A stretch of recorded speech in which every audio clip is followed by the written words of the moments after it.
اعوذ باللہ من الشیطان الرجیم، بسم اللہ الرحمن الرحیم۔ تمام حاضرین و ناظرین کے خدمت میں السلام علیکم ورحمۃ اللہ وبرکاتہ۔ موت و حیات کے حوالے سے دو بڑے واقعات اور دو بڑی حاضریوں کے بعد یہ تیسرا بھی بڑا ایمان افروز واقعہ صحابہ کہف کا، جس کا ذکر سورہ کہف میں آتا ہے کہ عیسیٰ علیہ السلام کے بعد کوئی ظالم بادشاہ وہاں پر جب حکومت میں آیا تو اس نے بڑا ظلم کیا اور وہ ہر ایمان والے کو قتل کر دیا کرتا تھا۔ تو 7 یا 8 افراد، حضرت ابن عباس رضی اللہ تعالیٰ فرماتے ہیں کہ وہ 7 افراد تھے اور ان کے ساتھ ایک ان کا کتا تھا جو قطمیر اس کا نام تھا، اور رقیم کی وادی ہے کہ جہاں پر یہ صحابہ کہف موجود ہیں اور پہاڑی میں۔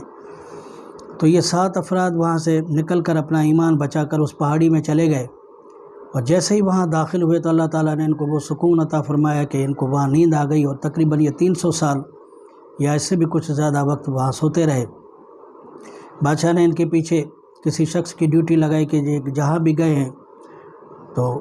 ان کو اگر پہاڑ اور غار میں گئے ہیں تو وہاں اس کو بند کر دے تاکہ یہ وہیں ختم ہو جائے۔ تو وہ شخص کوئی نیک تھا اور اس نے وہاں پر صندوق میں ان کے نام بھی لکھ کر اور ان کے بارے میں ساری تفصیل لکھ کر ایک پیٹی میں صندوق میں رکھ دی، اور دیوار جب چنوائی تو کسی طرح سے وہاں پر تو یہ ساری معلومات وہاں سے ملتی ہے۔ اور صحابہ کہف وہاں پر تقریباً 300 سال وہاں سوتے رہے۔ تو اس زمانے کے بعد جب وہاں پر کوئی پھر نیک اور اچھا بادشاہ آیا اسی حکومت میں، تو اس کے زمانے میں پھر یہ لوگ فرقے بازی کے مسئلوں میں بھی پڑ گئے، اور پھر مر جانے کے بعد انسان کے دوبارہ زندہ ہونے پر ایمان نہ لانے کی باتیں کرنے لگے۔ تو کیونکہ وہ نیک اور صالح حاکم ہوا کرتے تھے، وہ انہوں نے اپنے حجرے میں جا کر دعا کی اللہ تعالیٰ سے کہ یا اللہ کوئی ایسی نشانی ظاہر فرما جس سے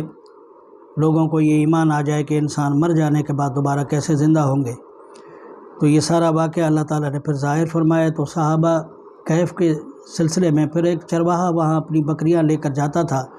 اور بکریوں کو وہاں چراتا تھا، تو اس نے وہ دیوار وہاں سے ہٹانا شروع کی تاکہ میری بکریاں آرام سے جہاں چریں چراگاہ میں گھومے پھرے۔ تو دیوار جیسے ہی وہاں سے ہٹی اور وہ روشنی اور یہ، تو صحابہ کہف جتنے بھی تھے ان کی آنکھ کھلی، انہوں نے تو یہی سمجھا کہ ہم تھوڑا صبح اگر آئے تھے تو شام تک سوتے رہے، یا شام کو آئے تھے تو صبح تک سوتے رہے، تھوڑا وقت ہم سوئے ہیں۔ تو ان میں سے انہوں نے مشورہ کیا کہ بھئی تھوڑی سی بھوک لگی ہے اور کسی دوست کو شہر بھیجے تاکہ وہ کھانے پینے کے لیے وہاں سے کچھ لائے۔ تو جب وہ شہر گیا اور وہاں اپنے پیسے اور کرنسی کے عوض وہ خریداری کرنا چاہی، تو وہ تو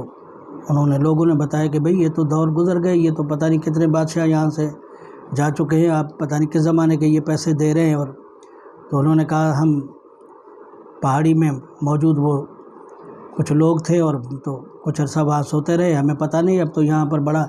ایک خیر و برکت والا ماحول نظر آ رہا ہے۔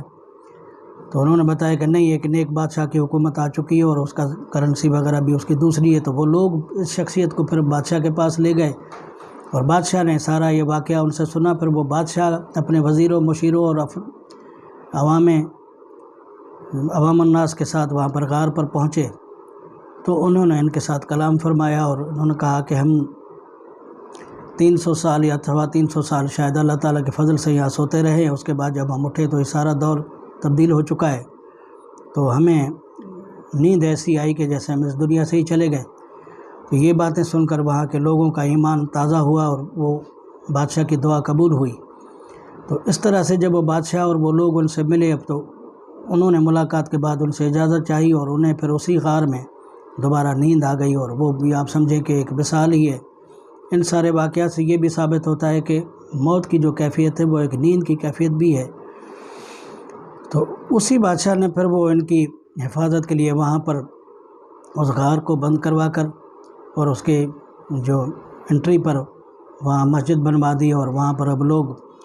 ہر سال کسی مقدس تہوار پر وہاں جاتے ہیں اور حاضری کرتے ہیں۔ تو یہ بڑے ایمان افروز واقعات ہیں، حالات ہیں اور معاملات ہیں۔ یہ 3 بڑے واقعات میں نے قرآن پاک سے آپ سب کی خدمت میں پیش کی ہے۔ اللہ تعالی ہمیں سچا اور پکا ایمان لانے کی توفیق عطا فرمائے، اور اللہ تعالیٰ اور اس کے حبیب کی تعلیمات پر عمل کرنے کی توفیق عطا فرمائے، اور کثیر نیک عمل کرنے کی توفیق عطا فرمائے۔ کہ جس سے ہماری دنیا اور آخرت سنور جائے۔ السلام علیکم ورحمۃ اللہ وبرکاتہ۔